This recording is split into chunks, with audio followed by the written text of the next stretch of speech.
মুহাম্মদ সাল্লাল্লাহু আলাইহি সাল্লাম বলছে দাড়ি রাখো, এরা কাটে। বলছে টাকনুর উপরে প্যান্ট বড়, এরা নিচে পড়ে। এখন নায়কেরা দাড়ি রাখে, এরা দাড়ি রাখে। আল্লাহ তাআলা বলছে হালাল খাও, এরা সবসময় হারামের প্রতি ঝুঁকে থাকে। ইসলাম যত কিছু আদেশ করছে, মুসলমানদের বর্তমানে কাজ হয়ে গেছে সবকিছুর বিরুদ্ধাচরণ করা। ওয়াল্লাহি যদি শুকর খাওয়া হালাল হতো, কেউ শুকর খেত না, গরু খেত সবাই।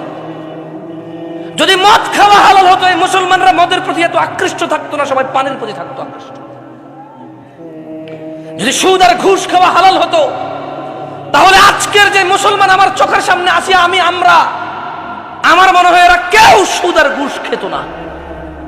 ওয়াল্লাহি যদি নামাজ পড়লে পাপ হতো, তো ফজরে তুমি মসজিদে জায়গা দিতে পারতা না।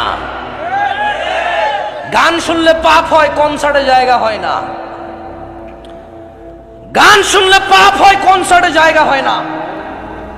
সিনেমা দেখলে পাপ হয়, ইন্টারনেটে মিলিয়ন বিলিয়নস ভিউ হয় ওইটার।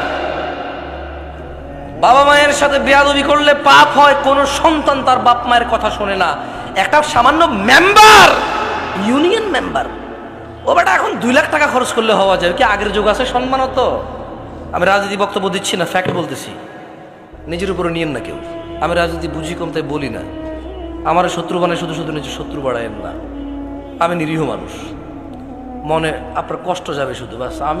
আমারও ইনশাল্লাহ কিছু করতে পারবেন না, আমিও পারবো না। আপনারা যা করবে, যদি কিছু হয় ওটা আল্লাহর তাকদিরে আছে, আমার হবে, আপনার হইলে ওটা আল্লাহর তাকদিরে আছে, তাই হবে, বাস, দ্যাটস ইট। আমি ভয় পাই না তা না, এই জন্য আরো অনেক কন্ট্রোল করে বলতেছি। তো এই জন্য দেখবেন বাবা মায়ের অবহেলা। ওর যদি খালি ইউনিয়ন চেয়ারম্যানে বলে ওকে বলিস তো একটু দেখা করতে, ও লুঙ্গি কোনটা পড়বে এই টেনশনে পড়ে যাবে, যাইতে হবে রে।